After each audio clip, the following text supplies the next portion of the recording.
And we are, right now, I'm live on video from Rome, Italy, in a very, very fine restaurant where I'm having just a brief little snack because in a few minutes I will be leaving you and I'm going to tell you where I'm going. I'm going to Castel San Dalfo, which is 50 minutes, 30 minutes, and 50 minutes from here. It is the summer residence of the Pope. We're going to go for a concert given by Andrea Bocelli for the Pope. And during the course of that, the Pope is going to conduct a religious service first. And then after that, there will be a concert and a dinner, or a dinner and a concert. I'm happy in either order.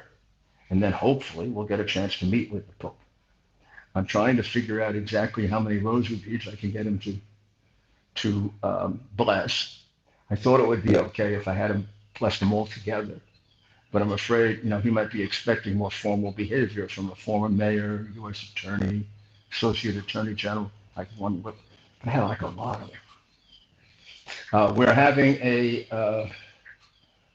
lifetime experience in Italy, particularly yesterday when I met with my cousin and spent time at my grandfather's home that he left 100 and plus years ago, and learned all about him and made arrangements to come back for an extended period with a whole group of my family. But I do see that in the United States, I'll make some brief comments and then Ted will take over. He'll be showing you some of the videos that we have from Rome and then some of the stories that we agreed on and some that he'll pick up in the next, as he's going through things. So I see the meeting with Netanyahu started poorly. The president made some critical remarks about Netanyahu, and then they both said they had a good meeting, and it looked like they did. Now, you do have to remember, it is very hard to tell with the president and Bibi. If they do disagree, is it part of the good guy, bad guy routine? Is it part of throwing, every time they've attacked Iran, which is twice now, they've sent counter signals. Like a runner going in a counter direction and then going the other way, or making it all appear that you're not going to give the ball to the running back, you're going to throw it, and then all of a sudden, the last minute, you give it to the running back.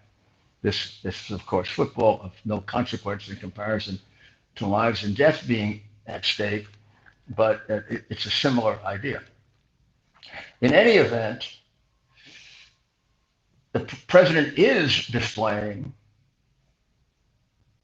remarkable patience, all during this now ceasefire, built on the ceasefire that failed after 14 days of major attacks. We have a halt, I guess we call this more a halt in U.S. firing on Saudis firing on U.S., except they fired on a base yesterday. Now, they fired on it. Please be careful.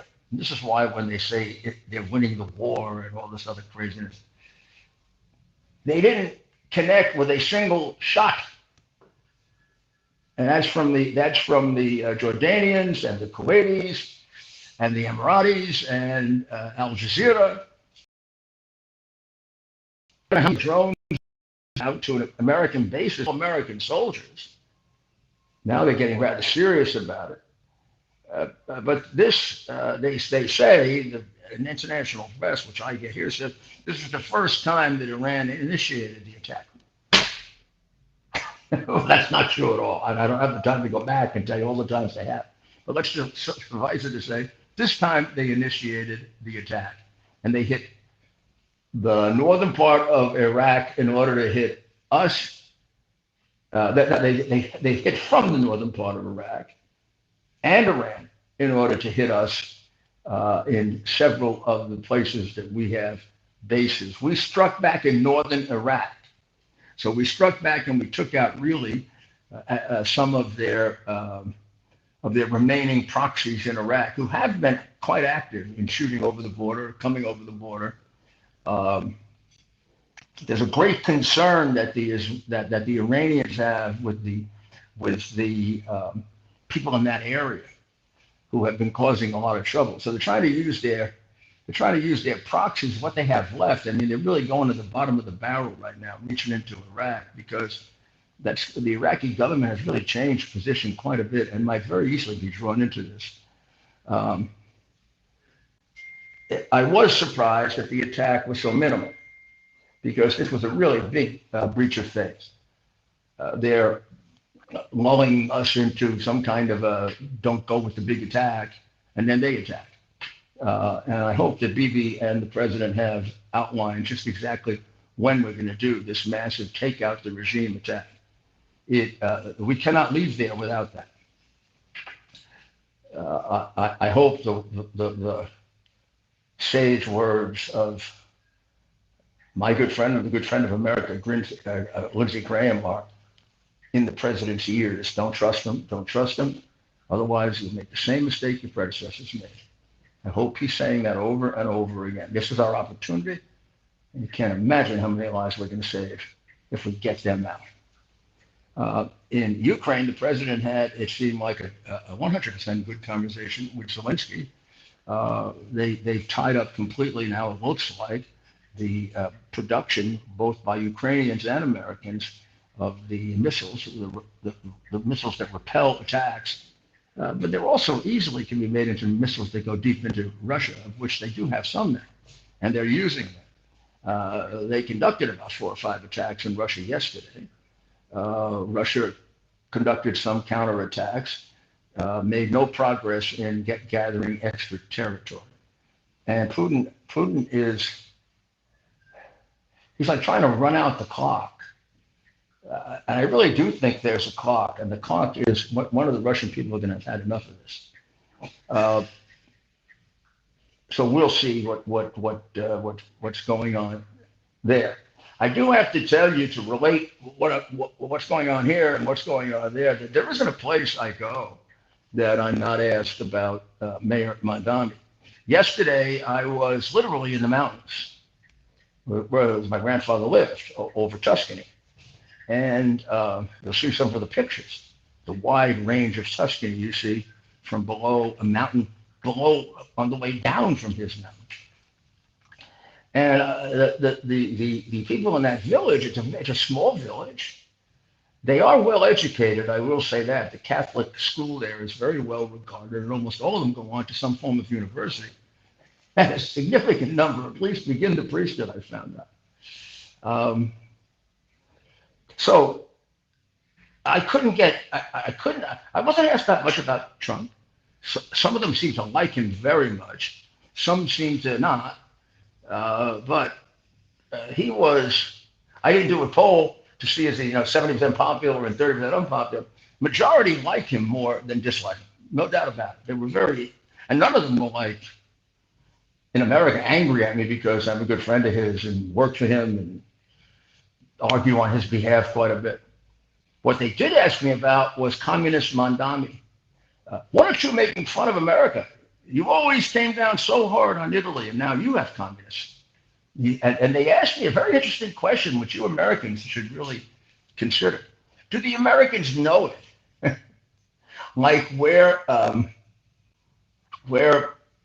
sort of injected, vaccinated by Fauci against understanding communism, because they can't understand why we're doing this. Now, Northern Italy suffered greatly from communism, and there's still some active communist cells there. We showed you the other night a magazine given out by young people who were proselytizing for communism.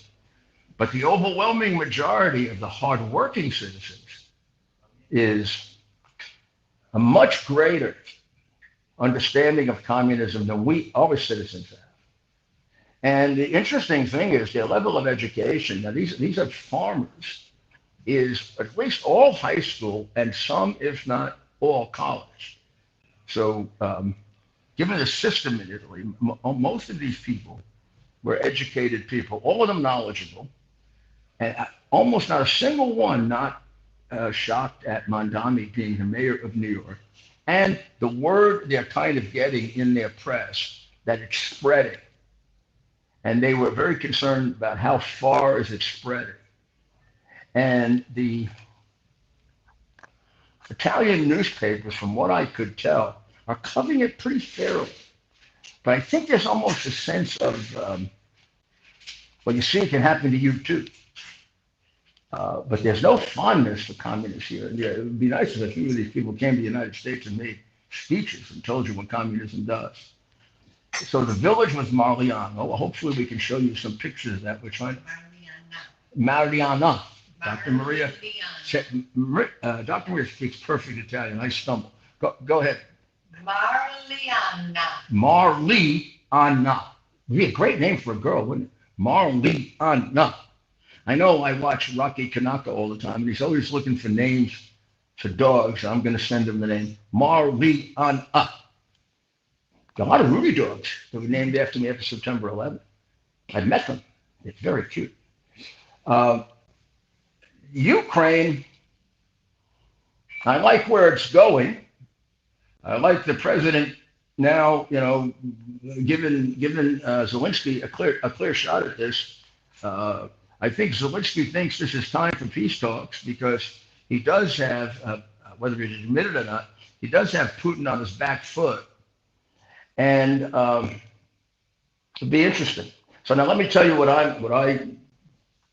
I'll tell you an outline of my whole trip, and then when I come back, we're going to show you different portions of it. Some of it just for pure tourist purposes to see and encourage you to go, but some of it for understanding our one of the 5 or 6 main foundations of our civilization, and some of it to get a sense of what Europeans in general are thinking. Firenze is very crowded. It was the most crowded city we went to, including Rome. Uh, I'm going to find out for you if it gets the most tourists. It certainly gets the most tourists per capita, and it does seem to have significant international tourists. Now, remember, it's that much closer to the rest of Europe.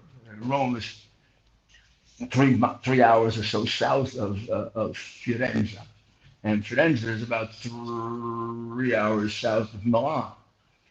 Uh, the people were from all over the world, so you get a good understanding of what they're thinking. The rest of my trip now is when I finish with you, I'm going to get in a car and I'm going to drive from Rome to Castel Gandolfo, which is about 20 miles south of Rome. It is a property of the Vatican. It's part of Vatican City, a separate nation. And the Pope spends a good deal of the summer there, usually the month of July and on and off in August. And he comes back to the Basilica and to the Vatican, sometimes to say Mass, sometimes to conduct a religious service, although on weekends he'll also say Mass at Castel Gandolfo. And tonight he's performing a religious service. I don't know exactly the kind of religious service, but I'm sure it will be beautiful, particularly if conducted by the Pope. And Bocelli is indeed, without any exaggeration, one of my favorite performers, singers, and people. So we'll have a terrific time, I'm sure, and report on it tomorrow if there's any good conversation about it. Or we may have to report on it on Friday because tomorrow we're flying home. So I may have to tape something and get that to you again tomorrow. But we're going to try. And we definitely will be on full time on Friday. So again, I will sign off now. We'll turn it over to Ted, who's been doing a great job holding this up for us and getting these things across the Atlantic Ocean from sea to shining sea. And we're going to pray for the people of Italy. We're going to pray for the people of Iran. We're going to pray for the people of Israel. We're going to pray for the people of Ukraine. We're going to pray for America. And for the people of France and of Spain who are in those terrible firefighters, and the people out west in our country who not only were dealing with fires, but they're dealing with terrible heat. May God save them, bless them, give them an easier passage. And we thank you, God, for what you're doing for us and how you're keeping our president so strong. Keep it up. He needs your grace and guidance. We'll see you definitely on Friday, maybe tomorrow, but definitely on Friday. God bless America. see any better.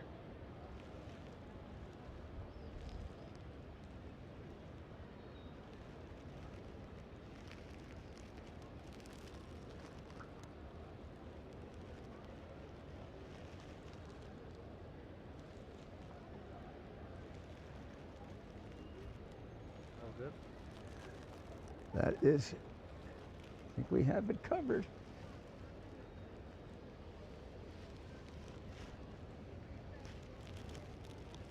Put your feet back up. I would say that was St. Peter and St. Paul.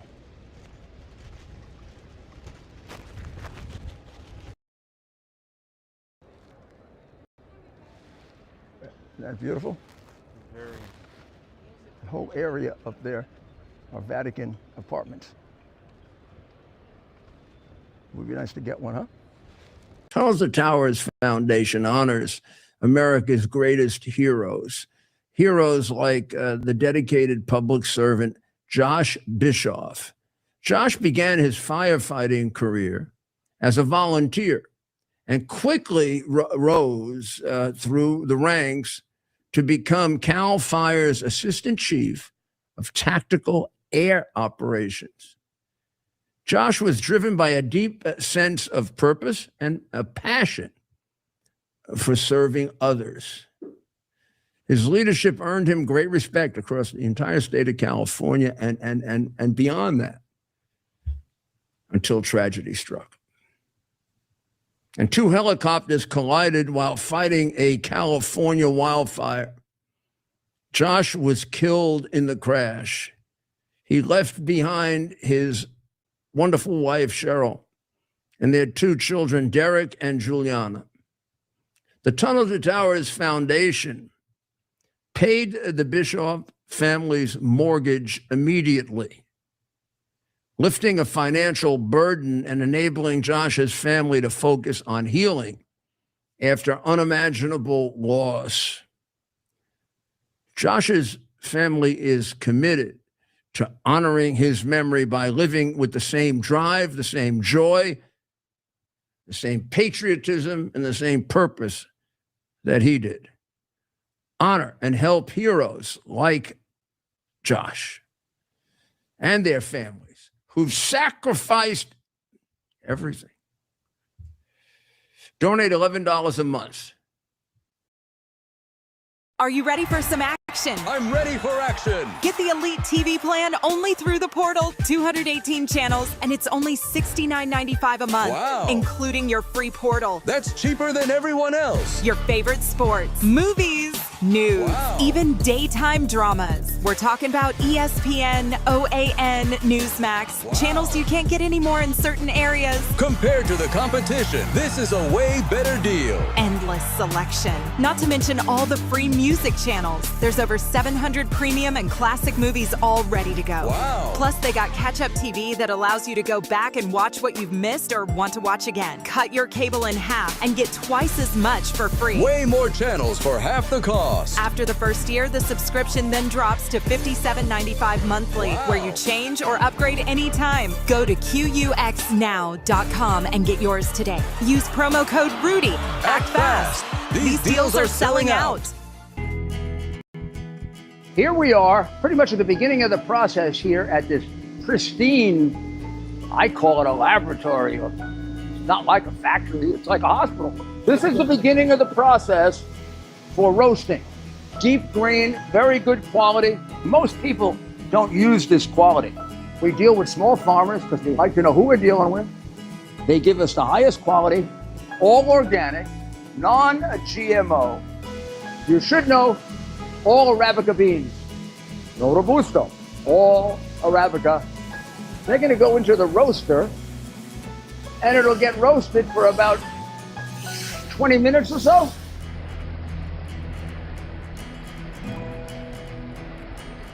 Oh my goodness, look at these. My goodness.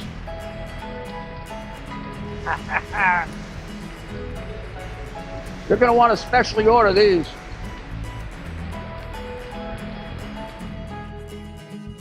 This is what goes into Rudy's coffee.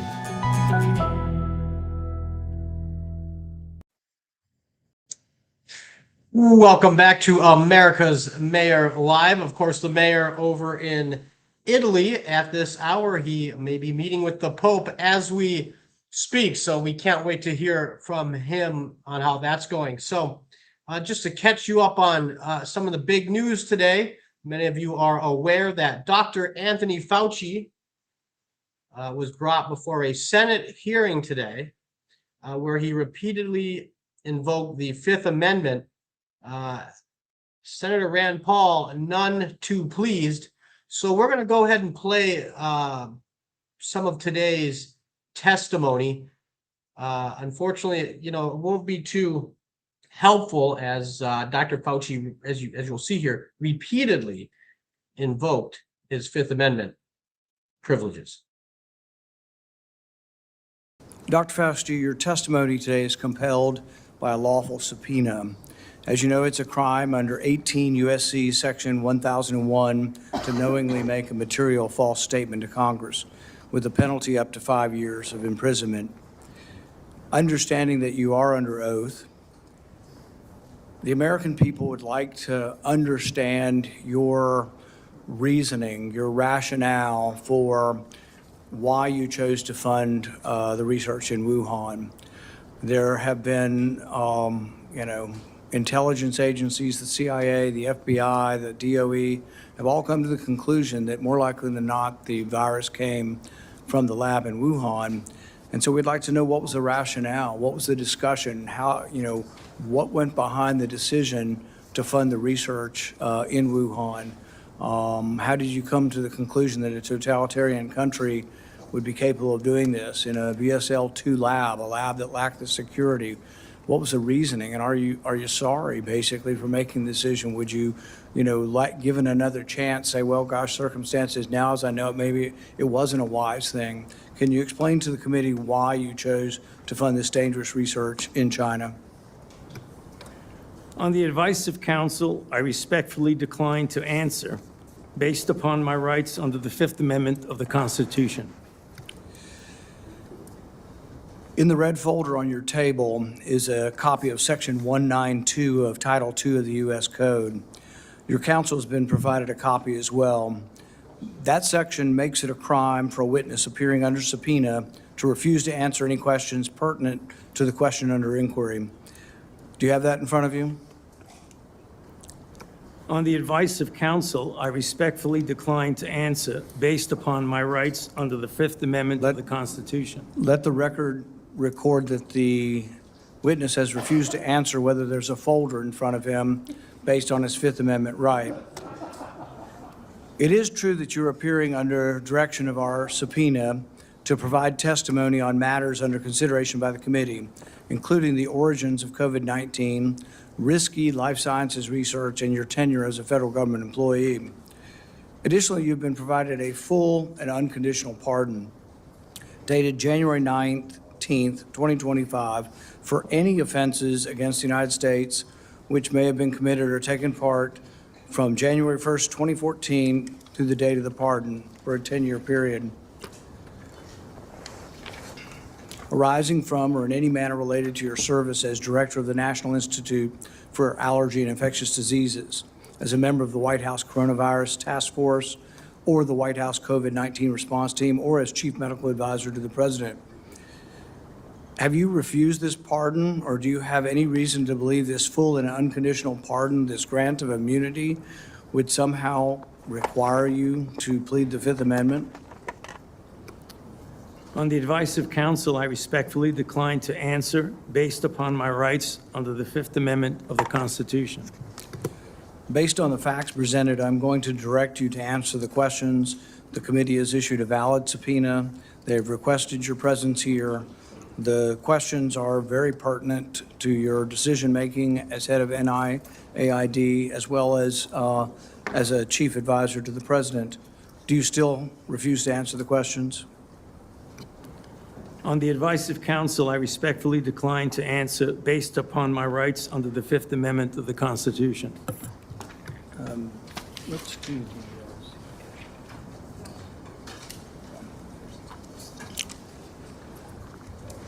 Dr. Fauci, Were you ever made aware of gain-of-function research on monkeypox being conducted at the National Biodefense Analysis and Countermeasure Center and back at Fort Detrick?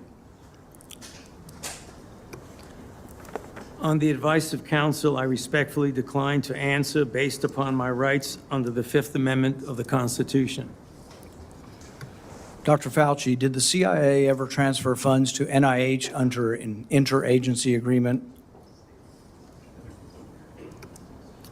On the advice of counsel, I respectfully decline to answer based upon my rights under the Fifth Amendment of the Constitution.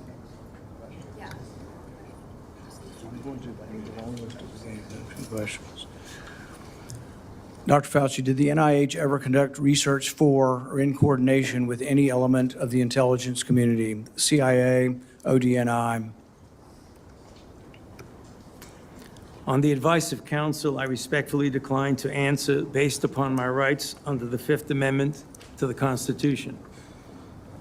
The reason why these questions are important is, President Trump has done a ban, and we're glad that he did a ban on gain-of-function research. So we're better off than we were when we had an advocate serving as head of NIAID, an advocate for gain-of-function research.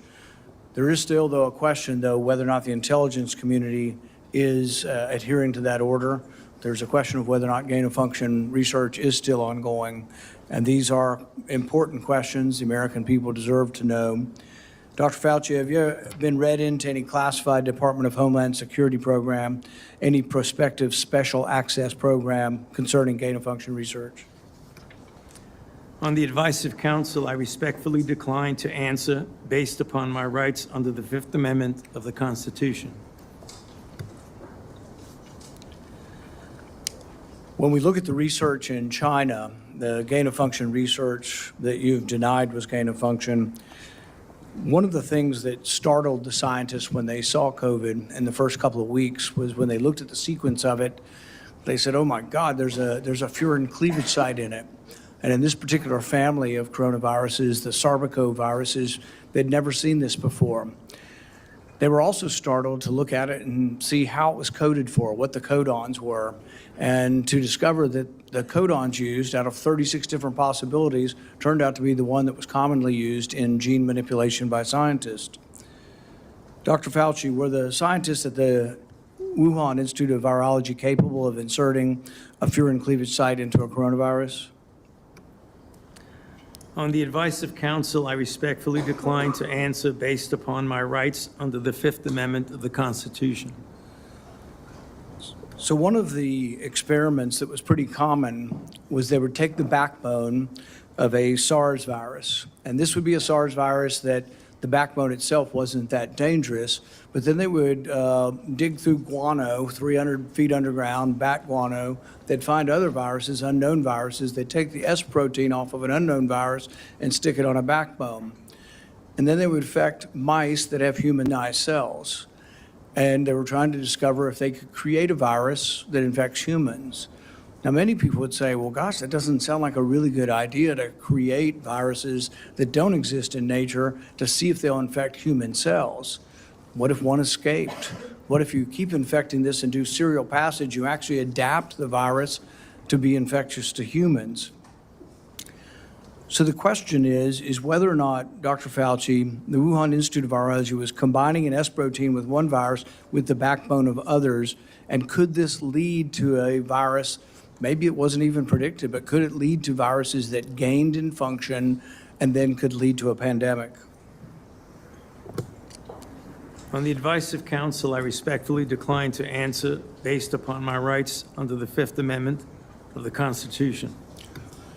One of the arguments that you and others have made against this virus coming from the lab is it couldn't have come from the viruses that have been published. And nobody's really arguing that. I think from the very beginning, people acknowledged that the viruses that have been published are too far evolutionarily distant from a virus that could have become COVID-19. But what has never been acknowledged by the side who tries to call the other side a conspiracy theory, which is really something you don't usually see in a scientific debate. This is the first time I've ever seen an article printed in Lancet by your friends who called this a conspiracy theory. You know, these are the kind of things you see as a screed on a political website. You don't really see this in science. But when they release this as being a conspiracy theory, we're wondering that when you do this, when you combine these viruses and are able to grow them in humanized cells, whether or not this kind of risky research, whether you call it gain of function or not, whether you use the definition of gain of function, whether this kind of research should have had more scrutiny. I think in your House testimony, you testified that you never traveled to China and that you were unaware that anybody at NIH ever examined the labs, that you trusted the Chinese scientists. I think you said that even recently, that with your discretion, you trusted the Chinese scientists. The problem is that even in our country, we trust our scientists. They're good American scientists, probably doing the right thing for America. But at the same time, we oversight to make sure it's not dangerous research, but we also investigate the lab. I believe Fort Detrick. Well, as you can see, Dr. Fauci not willing to answer any questions today. And I thought, Senator Josh Hawley of Missouri really highlighted this fact. So I thought maybe we'd play a little bit from Senator Hawley, this also from today. Well, nothing says honesty like taking the fifth, huh, Doc? Let's try something. What day of the week is it today? On the advice of counsel, I respectfully decline to answer based upon my rights under the Fifth Amendment to the Constitution. What color tie are you wearing? On the advice of counsel, I respectfully decline to answer based upon my rights under the Fifth Amendment to the Constitution. What color's the carpet in front of you? On the advice of counsel, I respectfully decline to answer based upon my rights under the Fifth Amendment to the Constitution. Let's just get one thing straight. You don't have any rights under the Fifth Amendment because you've been pardoned, as you very well know.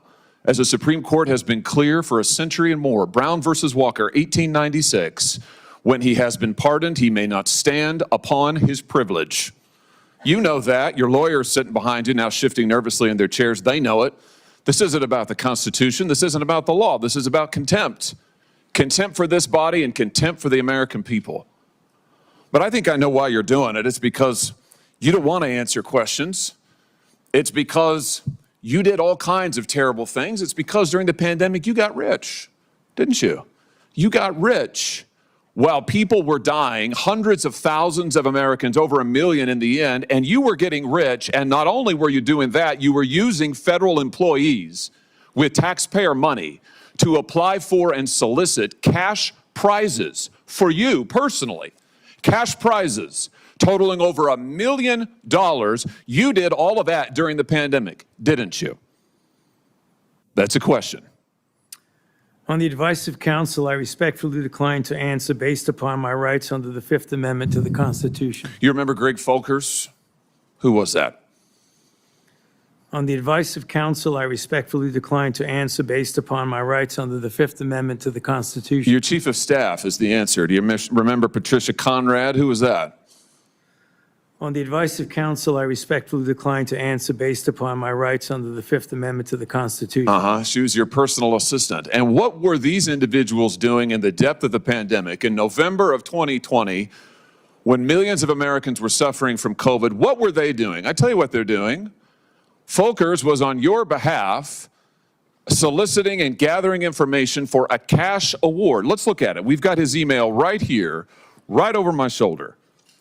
Folkers says, I'm working on this nomination for the Dan David Award for Fauci. We need to beef up the COVID part. Do you have language in the can that you could share that delineates how we responded in new ways to COVID? He sends this to multiple federal employees. What was the Dan David Award? Do you remember, Doc?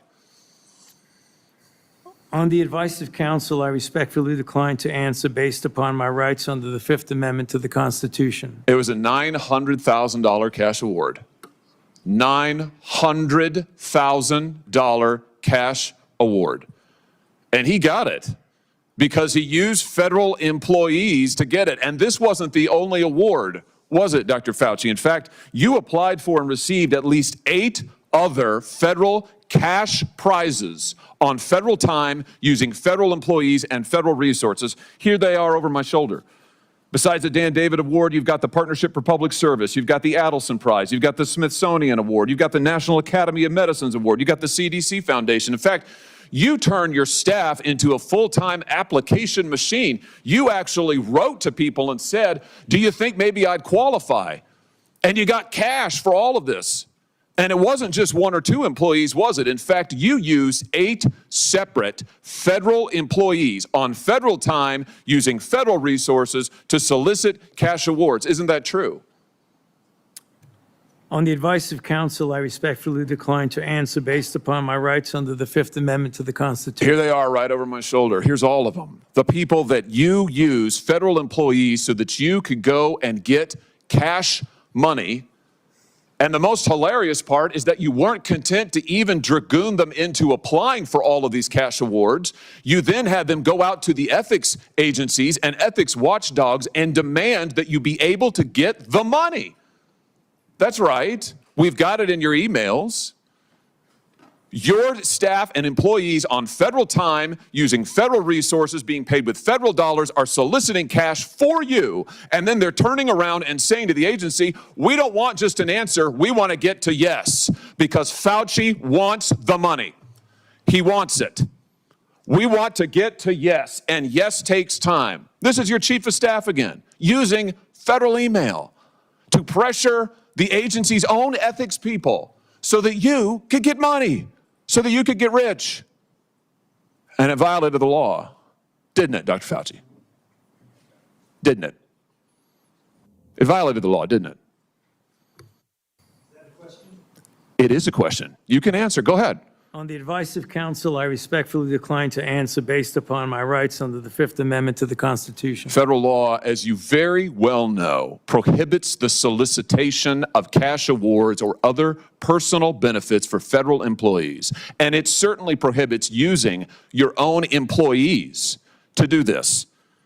5 CFR section 2635-205B, it says it right there in black and white. You cannot use federal resources, federal dollars, federal employees, federal offices, federal email, federal time to solicit cash awards, and you did all of it, and the worst part is thousands of people were dying while you were doing it. You were supposed to be the nation's doctor, and you're playing one on TV, but this is what you were doing with your time. Isn't that true? On the advice of counsel, I respectfully decline to answer based upon my rights under the Fifth Amendment to the Constitution. Yeah, I can see why. I can certainly see why.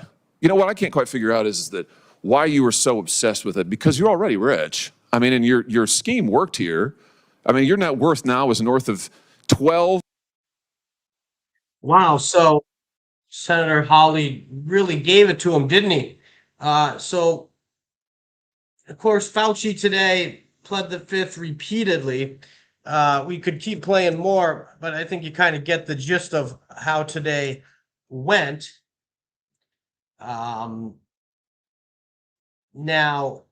we'll keep up on that. The Senate will plan to hold a vote to hold Fauci in contempt for refusing to answer the questions. This announced by the chairman of the committee, Senator Rand Paul, saying lawmakers will vote next week on whether or not to hold Dr. Fauci in contempt for refusing to testify. Of course, Democrats generally defended Fauci for refusing to engage in today's hearing. The Republicans hold a majority 8-7 on the panel.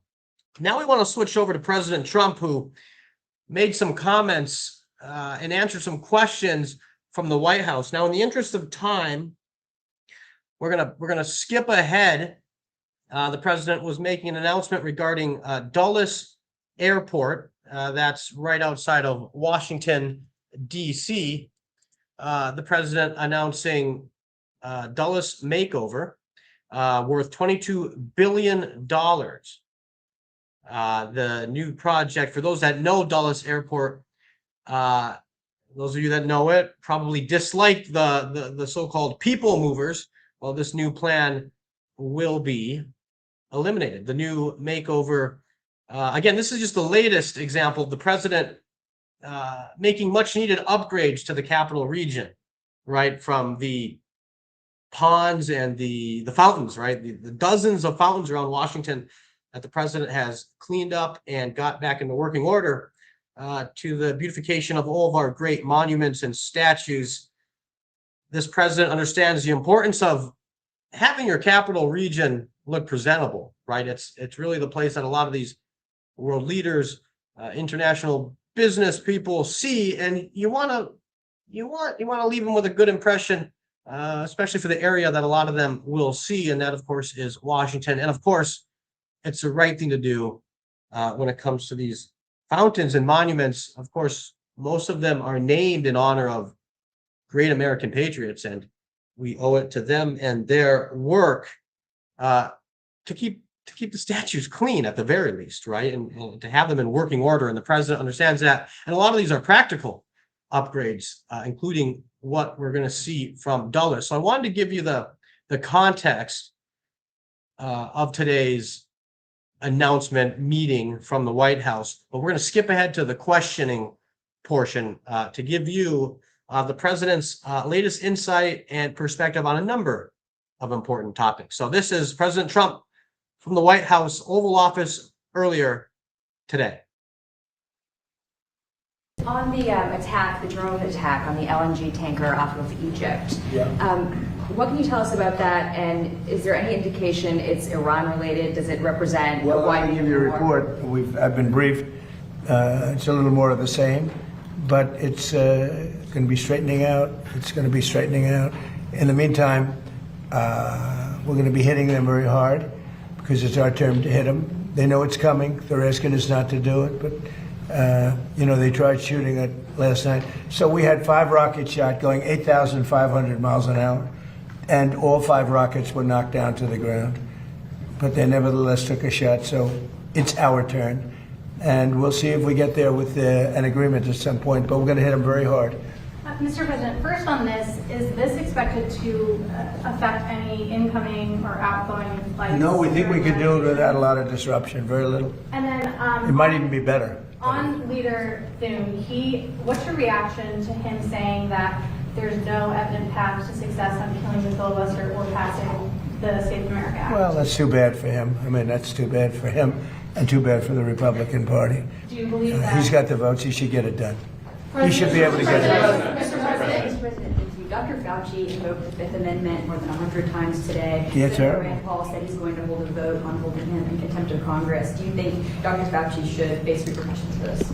Well, I watched the whole thing today, but more importantly, I was a part of the whole Fauci. I inherited Fauci. He was here from the 1980s, so I had him for a period of time. And I disagreed with him on a lot. I would have had to close down the whole country if I listened to him. I went the Federalist way, which is basically let the governors decide. And generally speaking, the Republican governors did very well. The Democrat governors did not very well. But Fauci wanted to have nobody wearing masks, if you remember, and then everybody had to wear 5 masks, as many masks as you could get. I mean, he made a lot of mistakes. And he wasn't a big factor for me. He was a very big factor for Biden. And if you remember, even though we were prime time in terms of that whole disaster of COVID, fewer in the Trump administration than in the Biden administration. We ran it well. Operation Warp Speed was talked about as being one of the great success stories anywhere in the world, actually. And we did a good job. But many more people died under Biden than died in the Trump administration from COVID. COVID was a disaster, but Fauci did not help. Mr. President, do you think that the DOJ should reopen the investigation into the auto pen, specifically pertaining to Fauci? Well, the only thing you can really think about is the auto pen, because the most powerful thing the president has, they say, is the power of pardon. So he was pardoned by Biden. And I respect that. I know how powerful it is. It's a very powerful, they say it's literally the most powerful thing a president has. Now, whether or not I sign my things directly, almost everything I sign directly. You're witness to many of them. He signed very few. The only thing I know that he signed was Hunter Biden's pardon. But I'm not sure that he signed, he probably didn't sign this one. So I can't tell you what the law is. I've heard that you have to have a lot of proof. You need to have letters. You need to have all sorts of things that the person operating the auto pen has to know exactly what it's all about. He didn't know what it was about because I saw him testify. So maybe there's something on the auto pen. Other than that, the power of pardon is very powerful. One question briefly on the. Thank you. Beth Turner, GB News. We've just heard you talking about another example of American excellence. That's really what this is a project where you're striving to be the best in the world. As a Brit, that's really striking to me. You've had a couple of weeks to get to know our new Prime Minister. Have you spoken to him much? And do you think he is the man to lead us to excellence again? Well, he did say one very good thing. He said he's going to open up North Sea oil. If he does that, you're going to be a wealthy country. If he does it reasonably. I was telling Prime Minister Starmer, open up the North Sea. Open it up. You'll be okay. Open it up. They have two problems. They have a huge immigration problem. People coming from all over the world and just camping out in your country. And we've taken a very tough stand. In fact, for 14 months, nobody has come into our country. Zero, which is almost hard to believe, but that's what the report says. Our borders become very strong, and your border's very weak. He's got that problem, and he's got energy problem. He's got windmills all over the place, and anytime you see windmills, you see a failing country. And they're made in China, not used by China, but they're made in China. And you have a thing called the North Sea, and you buy a lot of your energy, as you know, from the North Sea. You buy from Norway, and Norway gets it from the North Sea. They get their oil from the North Sea. And Norway's got trillions of dollars in the bank, trillions. It sells its oil from the North Sea. And Scotland has a better part of the North Sea. And you have 500, 600, 700 years. You have areas of the North Sea that haven't even been explored yet. You have one of the most valuable oil finds anywhere in the world. And if the United Kingdom would use it, they'd be a wealthy country again. And I tell you what, I could not get Starmer to use it. It was incredible. Every oil company that I meet, and these are all big giants, every person that I know in the oil business said, please, could you open up the North Sea? Could you get them to open it? They're dying to do it. And if you open up the North Sea to the oil companies, Scotland, Ireland, the UK as a whole, but it's right in Aberdeen, Scotland. It's right in Aberdeen. And that would be one of the most vibrant. You know, it used to be called the oil capital of Europe. Aberdeen was the capital of Europe. And now it's, they don't drill oil. And nobody can understand why. You have it's among the finest oil, it's the best oil anywhere on the planet. And it's unbelievable plenty. You don't have to pay Norway triple what it costs them to take out. You have your own oil and gas. If you use the North Sea, the UK will be a really rich country. I cannot get the point across. The new gentleman, when I spoke to him, he said he's going to open up the North Sea. Let's see if that happens. The Fed today voted to keep interest rates unchanged. Are you surprised by that? Are you disappointed in any way with Kevin Warsh and not being able to corral Fed members? Yeah, Kevin's got a board. He's fantastic. He's a brilliant guy, smart. I know he'd love to see lower interest rates, but he's got a board, and it's a political board, and they want to keep rates up. But we fight through rates. We have the strongest investment ever made in a country, of any country. It was China about 13, 14 years ago. We have far greater, 19 even Jensen would say that's a lot. 19, and Jensen's spending a tremendous amount of money by hundreds of billions of dollars. He happens to be in the room. He's spending more than United, actually. Yes. Well, he's spending 10 billion, but Jensen's spending hundreds of billions, right? I don't know. That's not a bad business again. But no, we have 19.2 trillion. It's the biggest number ever spent in any country by far. And that's over a period of 1 year. As an example, as you know, the Biden administration for 4 years did much less than 1 trillion. We're doing 19.2 trillion in 1 year. So we have things that are happening in our country, the likes of which nobody's ever seen. Plants and factories are moving in. Toyota just announced they're building one of the largest car plants anywhere in the world, and truck plants anywhere in the world. We are building more automobile plants now than at any time in the history of our country. Mr. President, on Dulles in particular, this is just one of several projects that you have underway in the DMV. Why would you say that you're so focused on transforming the Washington region right now? Well, this is an important one. This is travel. So in terms of the importance, I think the Arc is going to be incredible. I think the protected ballroom and military center that we're building at the White House is going to be unbelievable. It's very important. But, this is the airport. This is sort of the lifeblood of a city or a capital, certainly a capital. And this will go from one of the worst, just like Washington. Washington was one of the worst places in this country, and now it's one of the best. You couldn't get into a restaurant because all the restaurants were closing or closed. They were afraid to have it open. Now you can't, if you're a restaurateur, you can't even find space to have a restaurant. The restaurants are booming. So, it's a great thrill. And by the way, if you look, Washington is clean, it's safe, people walk to work. Every day a young man or a young woman comes up and says, "Thank you, sir." I know exactly what he's talking about. They were afraid to walk to work. Now they literally walk to the White House. Washington is now a beautiful and clean. We got rid of the graffiti. 78 monuments and different things have been cleaned. They were strewn with graffiti. We had 28 fountains that not one of them worked. For years, for decades, they haven't worked. They're all up in service, and nobody's seen anything like it. We have it clean. We're changing all the grass in all the parks. That's going to be changed very shortly. The parks are, because the grass is very, grass is like human beings. Grass has a life also. And we're changing, we're raking, cleaning, and changing all of the parks. We don't have people, we don't have the tents anymore. We don't have all the barbed wire up. We don't have the wire up. Washington's become a beautiful city. It's become a hot city. But, even more importantly, the United States right now is the hottest country anywhere in the world. Mr. President, just a point of clarity on the airport. No federal funding will be required. What did you mean when you said Congress may need to approve? So it's going to be bonded for $22.5 billion.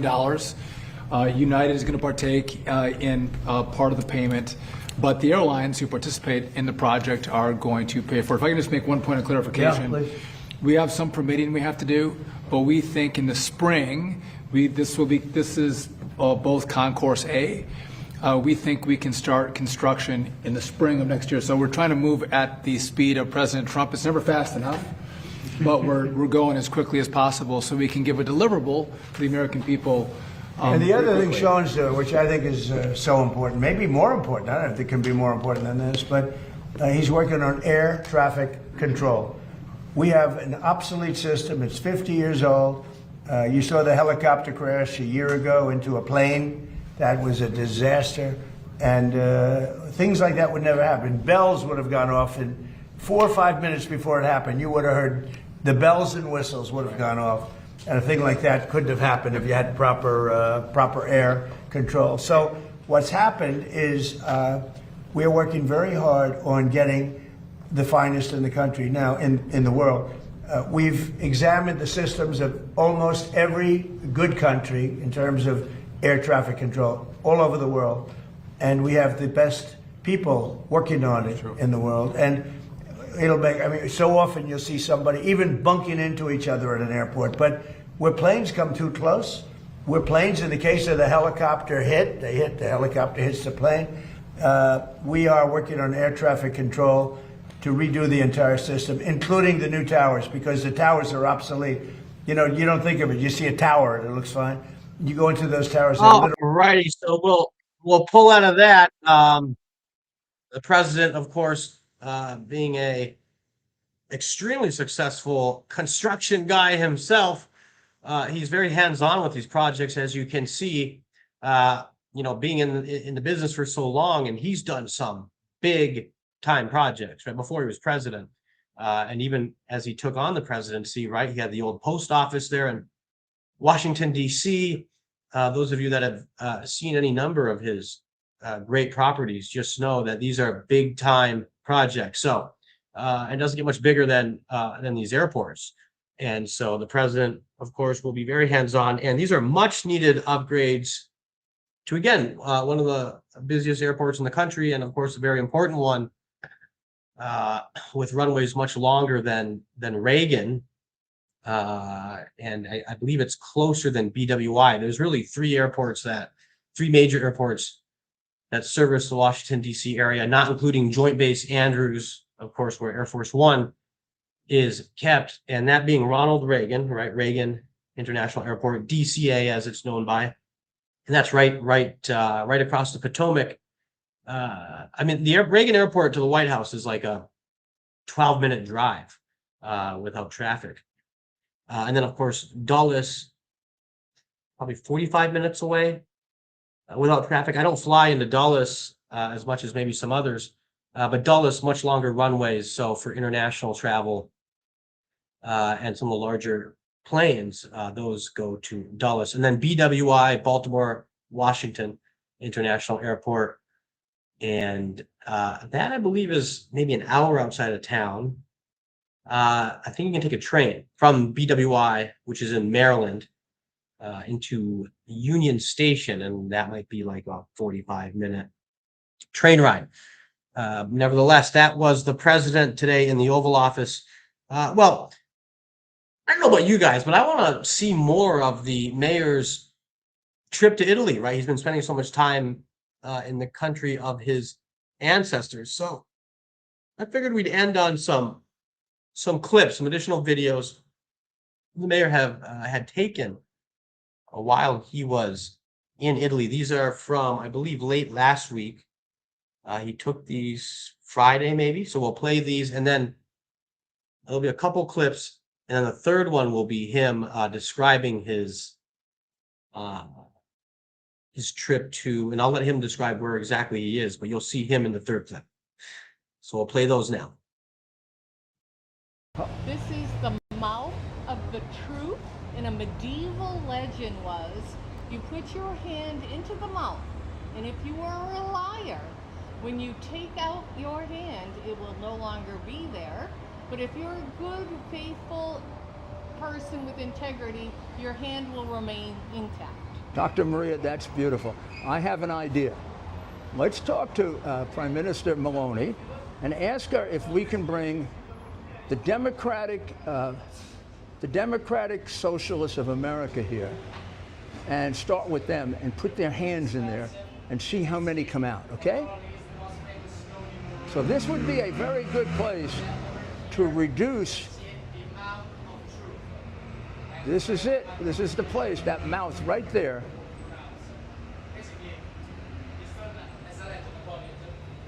Republicans could stand that, but not Democrats.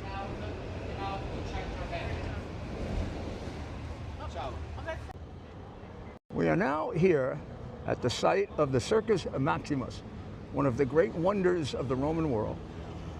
Behind us is a domiciliary, which was the home for many of the emperors and noblemen of Rome.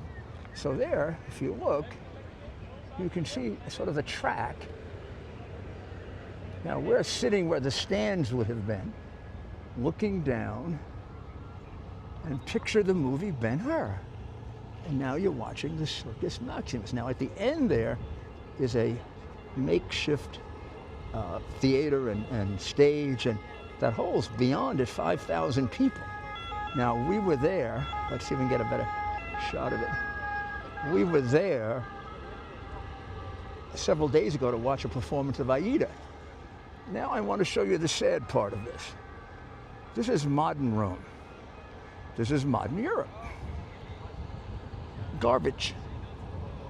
These are deteriorated cities. When I first came here in 1970, this was not a deteriorated city. I want you to look at that, and I want you to say shame. And I can show you the same things in Athens. I can show you the same things in Paris. I can show you the same things in London and parts of even Germany, which used to be extra clean. But Rome did too, when I first came here. These are the guardians of Western civilization, and they are not doing a good job.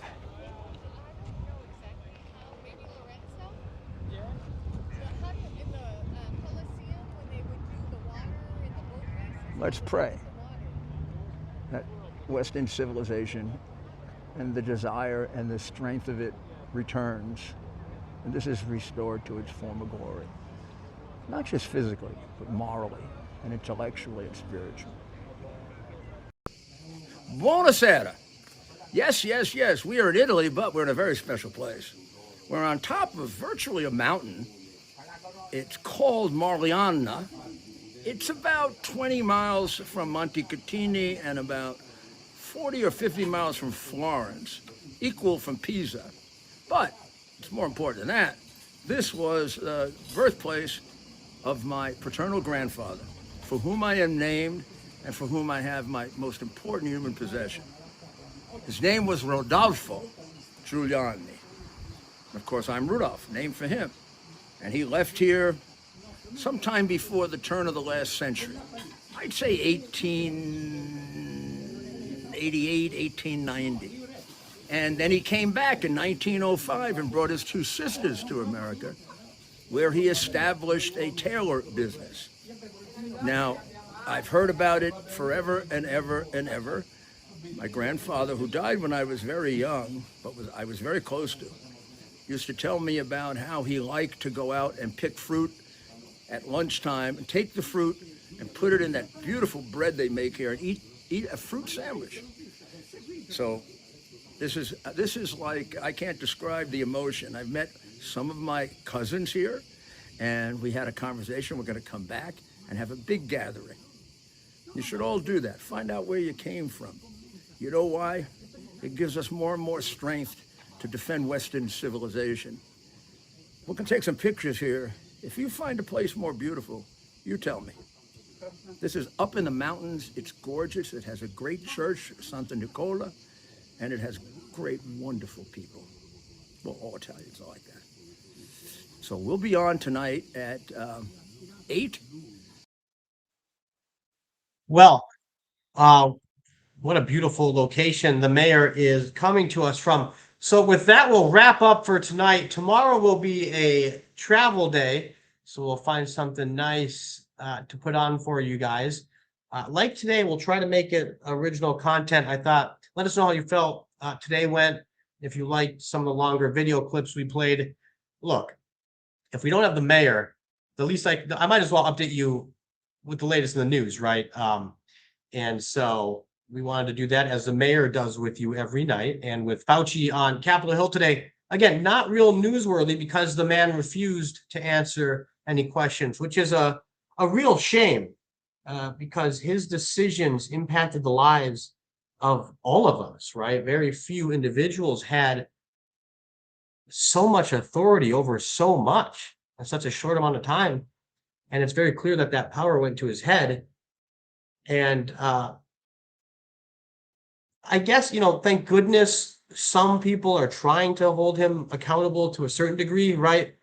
When you ask what's the purpose of this whole exercise, I'm not going to hold my breath, right, in terms of real justice being served with what how his actions really did a lot of damage to so many people in so many different ways. Not businesses, right? The damage he did to business, but in the end, the damage he did to the businesses impacted real people. So at the end of the day, he hurt people. So with that, we'll sign off for tonight. Again, tomorrow being a travel day, we'll put on some good stuff for you. And then the mayor will be back live on Friday. So thanks for joining us. As the mayor always says, God bless America. It's our purpose to bring to bear the principle of common sense and rational discussion to the issues of our day. America was created at a time of great turmoil, tremendous disagreements, anger, hatred.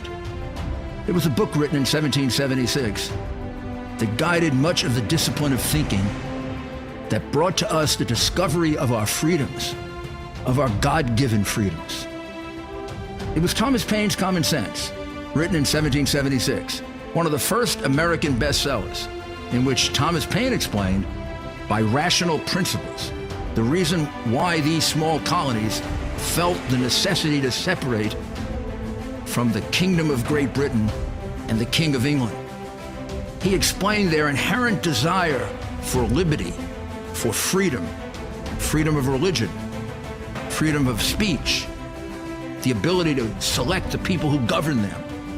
And he explained it in ways that were understandable to all the people, not just the elite. Because the desire for freedom is universal. The desire for freedom adheres in the human mind, and it is part of the human soul. This is exactly the time we should consult our history. Look at what we've done in the past and see if we can't use it to help us now. We understand that our founders created the greatest country in the history of the world, the greatest democracy, the freest country, a country that has taken more people out of poverty than any country ever.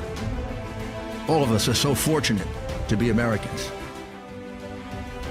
But a great deal of the reason for America's constant ability to self-improve is because we're able to reason, we're able to talk, we're able to analyze.